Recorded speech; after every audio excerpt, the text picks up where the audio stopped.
Vinicius ရဲ့အနာဂတ်ကိုပြောင်းလဲပေးခဲ့တဲ့ Mourinho ရဲ့စကားတစ်ခွန်းမင်္ဂလာပါရှင်ဘိုးစာကအမှန်မှကြိုဆိုပါရစေ Real Madrid ရဲ့ကျေပွင့်တိုက်စစ်မှု Vinicius Junior ဟာ Arsenal အသင်းစီပြောင်းရွှေ့ဖို့တကယ်ပဲနှီးစပ်ခဲ့ပူပါတယ်ဒါပေမဲ့နီးပြကြီး Jose Mourinho ရဲ့ရိုးရှင်းထိရောက်လို့နဲ့စကားတစ်ခွန်းကြောင့်ပဲ Vinicius ဟာစပိန်ပြည်မှာဆက်နေဖို့ဆုံးဖြတ်ခဲ့တာပါ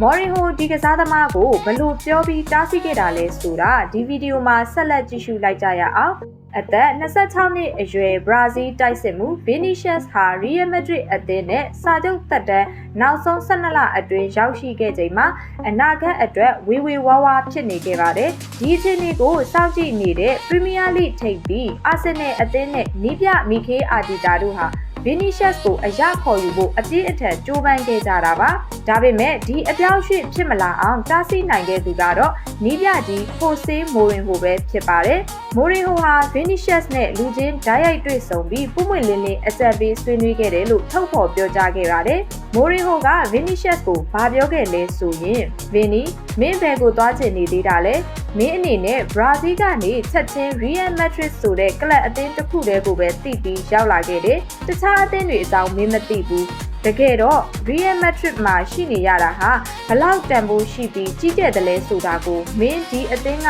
ထွက်သွားတဲ့အခါမှာအပြည့်အဝနားလည်နိုင်လိမ့်မယ်။ဒါကြောင့်မထွက်သွားပါနဲ့ထွက်သွားဖို့လုံးဝမတန်ပါဘူးလို့တိုက်တွန်းခဲ့တာပါ။ဒါအပြင်အသင်းရဲ့တိုးတက်လာမှုကစားသမားတွေကြားကောင်းမွန်တဲ့စီးလုံးညီညွတ်မှုတွေရှိလာတာကြောင့်လည်း Vinicius ဟာ Madrid မှာဆက်လက်ရှိနေဖို့ယုံကြည်မှုပိုမိုခိုင်မာသွားခဲ့ပါတယ်။ဒီလိုနဲ့ဆွေးနွေးမှုတွေအပြီးမှာတော့ Vinicius ဟာ Arsenal ရဲ့ကမ်းလှမ်းမှုကိုငြင်းပယ်ခဲ့ပြီး Real Madrid အသင်းနဲ့